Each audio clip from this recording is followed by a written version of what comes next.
Hello, welcome back दोस्तों। Last के session में हमने सीखे थे वाउचर्स। आज के सेशन में हम सीखने वाले हैं वाउचर का सम। ओके, तो यहाँ पे मैंने क्वेश्चंस विद सॉल्यूशंस यहाँ पे सॉल्व किए रखे हैं। ठीक है, तो हम सब वाउचर्स की एग्जांपल्स का स्टडी करेंगे यहाँ पे। ओके, तो वाउचर के टाइप्स कौन से थे? कॉन्ट्रा वाउचर था, payment voucher, receipt voucher, purchase, sales, debit note, credit note and journal voucher. Okay, तो एक सम में ही वो सभी वाउचर्स का हम एग्जाम्पल लेंगे एंड सॉल्व भी करेंगे। ओके, तो फर्स्ट ट्रांजैक्शन है यहाँ पे business started with cash ₹5 lakh and invested in business. मतलब यहाँ पे क्या हुआ है कि बिजनेस स्टार्ट हुआ है। ओके, तो कैसे स्टार्ट किया है कि हमने कैश में 5 लाख रुपीज़ लाए हैं। ठीक है, तो अगर आपके बिजनेस में पैसे आ रहे हैं तो क्या होता है? डेबिट होता है। मतलब जो कैश अकाउंट होता है वो डेबिट होता है टू कैपिटल अकाउंट, मतलब कैपिटल अकाउंट में से जाते हैं। ठीक है, तो हम क्या करते हैं यहाँ पे? Cash account debit to capital account. तो कैपिटल अकाउंट में 5 लाख वाला अमाउंट क्रेडिट होगा और कैश अकाउंट में से डेबिट होगा। ओके, देन है मिस्टर राहुल, और इसका जो मतलब इसकी जो एंट्री हम करेंगे वो F6 वाउचर में करेंगे, मतलब जो कि है रिसिप्ट वाउचर, क्योंकि पैसे आ रहे हैं। रिसिप्ट वाउचर में ऑलवेज कैश डेबिट साइड ही होती है। ठीक है, then mister Rahul deposited cash into the bank of Baroda ₹3 lakh. अभी ये मिस्टर राहुल कौन है? मिस्टर राहुल ये हमारा ओनर, बिजनेस का ओनर है। ठीक है, तो इन्होंने क्या किया है कि कैश जो है वो बैंक ऑफ बड़ौदा का अकाउंट ओपन करके उसमें डिपॉजिट किया है। ओके, तो अगर बैंक में डिपॉजिट किया है तो पैसे कहाँ पे आ रहे हैं? बैंक में आ रहे हैं। और कहाँ से जा रहे हैं? कैश अकाउंट से जा रहे हैं। तो जिस अकाउंट में पैसे आ रहे हैं वो अकाउंट आपको डेबिट करना है टू जिस अकाउंट से पैसे जा रहे हैं। ठीक है, तो बैंक ऑफ बड़ौदा में पैसे आ रहे हैं इसलिए bank of Baroda account debit to cash account. और नरेशन लिखना है being cash deposited into bank, मतलब narration always start with word being and amount लिखना है। और cash to bank, bank to cash और बैंक टू बैंक जब ट्रांजैक्शंस आते हैं तब हम क्या करते हैं? कॉन्ट्रा वाउचर का यूज़ करते हैं, दैट इज़ F4। जो जर्नल एंट्री होती है वो हम कहाँ पे करते हैं? कॉन्ट्रा वाउचर में। कॉन्ट्रा वाउचर का शॉर्टकट की है F4। ओके, देन है कैश परचेस ₹30,000। अभी जो भी हम परचेस करते हैं यहाँ पे कैश परचेस हुआ in the sense purchase made on cash basis, मतलब परचेस किया है और ऑन द स्पॉट पेमेंट भी किया है।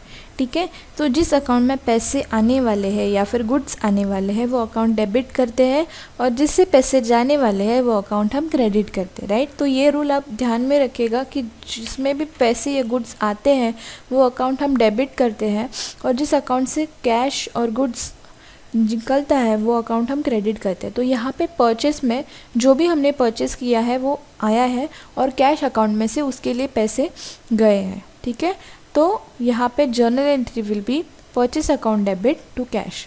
अभी हमने परचेस किया है कैश बेसिस पे तो इसकी जर्नल एंट्री आएगी पेमेंट वाउचर में। ओके, क्योंकि यहाँ पे कैश क्रेडिट बेसिस नहीं है, जो भी परचेस के ट्रांजैक्शन होते हैं कैश बेसिस पे वो कहाँ पे आते हैं? पेमेंट वाउचर में। ओके, देन है cash sales of ₹50,000। Cash sales मतलब सेल्स हो गया है यहाँ पे कैश बेसिस पे।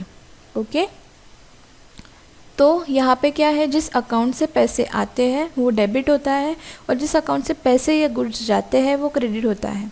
ओके, तो यहाँ पे कैश क्या हुआ है? डेबिट हुआ है क्योंकि हमारे पास पैसे आए हैं सेल करने के बाद। तो यहाँ पे जर्नल एंट्री आती है cash account debit to sales, that is 50,000। Being sales made on cash basis, मतलब जो भी सेल्स हुआ है वो कैश बेसिस पे हुआ है।